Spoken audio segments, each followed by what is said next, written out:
What is up, party people? It is Monday, October 13th. There have been no deals, so now I can actually talk about stocks. So, I want to do a deep dive into BHF because that to me is the greatest opportunity right now.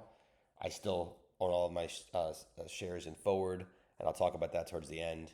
But there's something unique about BHF to me right now that I just don't think I've ever seen before in M&A, arbitrage, rumortrage, whatever you want to call it. And I think we should take a step back and just walk through the path that it's taken from January to today, which I did on Sunday. Looking at Seeking Alpha, you can look at all the news articles on Seeking Alpha to see all the different M&A articles that came out starting back in January. So the first M&A article that came out was in January, which was the FT that said that they are shopping themselves or running a process and that they prefer a full sale of the company to parts. The stock went up. I'll pull up a chart here while we talk about this. The stock went from like 51 to 62, something like that. Okay. There was then no news, I believe, until April. Now I kind of forget between what happened between Jan and June. It was pretty quiet. I think Semaphore came out and said there were multiple firms looking to bid in the April timeframe. Again, this isn't as important as what I'm going to get to. And then the real news came in June when towards the end of June, I think it was like June 24th, you see the stock gap down. There were two articles. FT came out saying that the first round bids weren't that great. They were around a small premium to where the stock was trading. The stock was trading 57.50 to 60 then. And then Reuters came out with the same author that is the Reuters article from 3 weeks ago that said that there were only two final bidders or two even first round bidders. And Aquarian was one of them and TPG was the other. And TPG only wanted parts of the business. So all that's left was Aquarian. And as you can see, starting in June, the stock basically didn't have an uptick for many, many weeks until we get to the middle of July, where, again, no uptick, but rather interesting. There was a Wall Street Journal article on July 15th by two very strong journalists that said that Aquarian nears deal for U.S. insurer. That's the headline. But inside the body, there is no advanced talk wordage. Exclusive talks is used. And it says that barring any last minute hurdles, a deal could be completed in the coming weeks. And there was no price on there. And it said that TPG was the other finalist and they wanted to buy parts of the company, but the company preferred selling the whole company. It said Brighthouse had a $2.8 billion market cap at the time, which is true, is something, obviously it's true. The stock was around 50 when that happened. We then got all the way to September, call it 8th. Stock was as low as 43 when the Financial Times comes out and says that Aquarian is in advanced talks with equity holders, including the two large Middle Eastern firms. It's Qatar and it's Abu Dhabi. They work together sometimes for deals. I forget the name of the investment firm that is under the Abu Dhabi name. Doesn't matter. And it said in that FT article that debt financing was in place. The next day or so, there was an article on Bloomberg that said that all the other bidders walked because there was all sorts of problems with the underlying business, and there's potentially billions of underfunded, pensions or whatever, underfunded annuities at not the holding company level, but at the subsidiaries, and anybody that buys them would have to put in billions of dollars to acquiesce state regulators. That took the stock down a couple bucks the next day, scared everybody. Stock then started drifting down again until September 19th, which is the day we got an article from Bloomberg, a different reporter, an M&A reporter. The one that came out that was a hit piece was much more of an op-ed kind of thing, though it did have information about the billions and why bidders walked. That wasn't known at that point.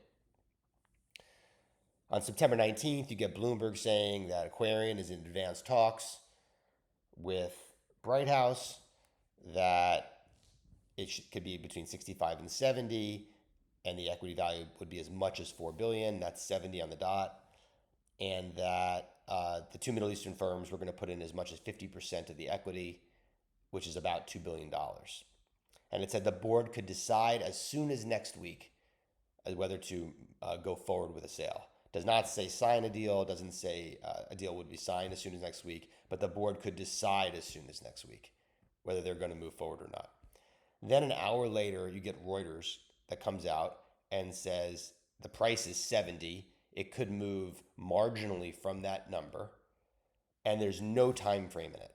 Doesn't say as soon as next week, doesn't say as soon as Monday, doesn't say in the coming weeks. And that reporter is a very established reporter, usually does editorial stuff. Sorry, he doesn't editorialize. He's an editor for M&A for Reuters. And he's the same guy that did the article in June. That was a Friday. Stock goes to 55, 57, 58, whatever it went, closed at that day. And then Monday you have Einhorn come out with a letter saying he strongly supports a sale, says he's going to basically run a proxy if there isn't a sale. And that was 3 weeks ago today. And then since then, we've heard absolutely nothing. And the stock has gone from 55 to 48. Okay? There's been no articles. There's been no news. Oh, we did get a press release from the company that they're going to report earnings in November. They did that press release the same day they always do it in the past 3 years. It seems somewhat automated. What's one weird thing about that press release, by the way, is that press release does not appear on their website. It was distributed to newswires, and you can find that on the internet. But you can go to their website, Investor Relations, and there is no press release that they're reporting earnings that day or doing a conference call. However, if you go to the conference call section of the Investor Relations website, they do show the conference call pending for November. All that's very normal, by the way. Even if a deal is on the horizon, you do business as usual and you prepare for conference calls, and none of that matters. None of that's weird. I just thought it was odd that there was no press release in their historical press releases for that conference call and earnings release date. So what's happening, and how come we haven't gotten A, a deal, or B, a break yet? And how would we get a break? So I've talked about this many times. I'm just going to keep repeating it. Oh, that's not good. Oh. And I'm back. I took a break for about 10 minutes because PTGX was blowing up while I was doing that video. And I could not talk to you because I didn't know why it was blowing up. I still don't know why it's blowing up. But anyway, I'm more focused again now, and I'm just going to put the two videos together and pick up where I left off. So if this was the break, BHF, it would break based on an article would drop because it's not a public process. And we have no article that's dropped yet saying that it's broke. And what would make this break? Okay, one, the board obviously decides that they don't want to sell or the price isn't high enough. Two, that the buyer is backed out, they've lost their equity or debt financing. Three, they can't agree on a price. Okay, those would be the three ways it could break. Okay, I am more convinced than ever that the board is a seller and that we have no risk whatsoever that the board does not go forward with a sale.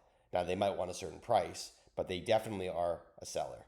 And if you go back through all the articles starting in January, it's very clear that the board, the sell side of this transaction has been leaking to keep it going. And all the leaks have been saying they want to sell the full company, not sell a stake or sell a part of the company, which is how they keep their jobs. And I also think that since they've been in exclusive talks since July, that it'd be very easy for the board to spur the buyer here. And they haven't. My belief is that this price of 65 to 70 was around what they offered back in June and July. that not much has changed. The stock was in the upper 50s when it was a quote unquote small premium. The stock kept drifting down to 44, 43, 45 when 65 to 70 was rumored or mentioned. And I think it's closer to 70 than 65 to 70. I think the purpose of the second Reuters article was to solidify the 70. And otherwise, you don't publish a Me Too M&A article. So does the buyer have its financing? Okay. We have the luxury of having all these articles from an historical perspective to look at. So in July, maybe you didn't have the financing lined up yet, right? They went in exclusive talks with the company, and we didn't hear until early September that they lined up all their debt financing and they were finalizing their equity financing. So do they have their equity financing? Well, we're told on September 19th that the Middle Eastern firms, the Middle Eastern countries, are going to put in half of the equity for this deal. Okay, you wouldn't know that unless you finalize the equity. You also can't be in advanced talks with somebody if you don't have financing. So to me, the idea that there isn't financing or that the financing is getting cold feet seems really unlikely. Which brings me to my fourth point. People think that Bloomberg article about how there's billions left in underfunded subsidiaries or reserves or whatever, that could be enough to make this break. Well, that article came out September 9th or September 10th, and the advanced articles came out September 19th. I'm quite certain that they all subscribe to Bloomberg. And if there really was an issue with this multi-billion-dollar underfunded reserves, that we don't get those advanced articles 10, 15 days later. But that is the reason why the stock is trading at $48, right? People think that if this can't be sold, the business is in deep trouble. And maybe 35 is not even the right number. Maybe it's 30. So that's why you have this kind of pressure cooker situation where it's $48. The upside is 60 to 65 because of the ARB discount. The downside is 30 to 35 in a break. We are 3 weeks after an article, 2 articles with no deal. And people are wondering why. So the closest I have to why, if my thesis is correct, that this is still very much likely to happen, is that it's a complex deal with a lot of state regulators. And yes, you don't have to have them signed off on it yet, but you want to make sure the structure's right before you announce it. And I do think they've been working on this since July, right? I don't think they decided at the very end, oh, right, we need to talk to regulators. So I think it could be imminent. I still think it's imminent. I think that if your risks are that there's this multi-billion-dollar liability looming and they just haven't told us about it, I think I'd take that risk all day long, right? If that was something that was already known to the company, they would have to 8K it and tell us. It would be very material. If that was something already known to the company, we never would have got into advanced talks 3 weeks ago. And finally, if that was something already known to the company, we would have gotten an article by now that said that this deal broke, right? And we have none of that. Conversely, I don't think you get another article that says, we're in advanced talks. I think it just signs. And I think it signs soon. So, for me, again, I'm mostly structured in call spreads. I think there's some really attractive ways you could do that, whether you want to do it, near term in November or in February or longer dated. I think you're more likely to want to do it in November or February. I prefer the call spread because if the deal is 65 versus it being 70, it's going to trade 60 versus 65, and you're not going to make as much money by just owning naked calls. For instance, the November 55s are 310 or 320. If it's a $70 deal, those will triple. If it's a $65 deal, those might only go up to like 5. But the call spread's $1.75, $1.70, and you'll almost triple on any deal by November OpEx. It's just hard for me to see exactly what I'm missing here, besides it being a very sketchy company and very opaque accounting. To me, you're just dealing with something that is a black box and people don't want to invest in a black box because, again, in a break, what are you going to do with this thing, right? It's pretty hard to own it. So I think I'm going to stop there. I'm not going to talk about forward yet. Forward is what it is. I still own it. I have no idea what's going to happen there. My best guess there is they still sign a deal. It's just not a great price. That happens imminently as well. But I have nothing to hang my hat on there. There's been no article since July, except the August Axios Pro that said that they were delaying bidding. But all the other things still fit. The board of director member resigning at the end of August and the very concentrated shareholder base. But you have to have a buyer that wants to follow through. You had 5 bidders at first. So if you can't get one of them to follow through, the business might be just imploding, which makes break really bad there. So, that one scares me more than BHF. I'm actively adding BHF. I'm not actively adding forward. BHF is huge. I have so many October options still, you wouldn't believe it. It's over 50% delta adjusted.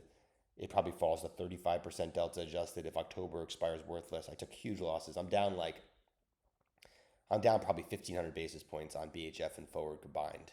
I am up about 40% for the year still. So I've been able to cushion these losses with huge gains in my biotech portfolio. But very, very painful. All right, I'm going to pause there and maybe do a forward one tomorrow. I don't have much to say on forward, unfortunately. Nothing has changed except time.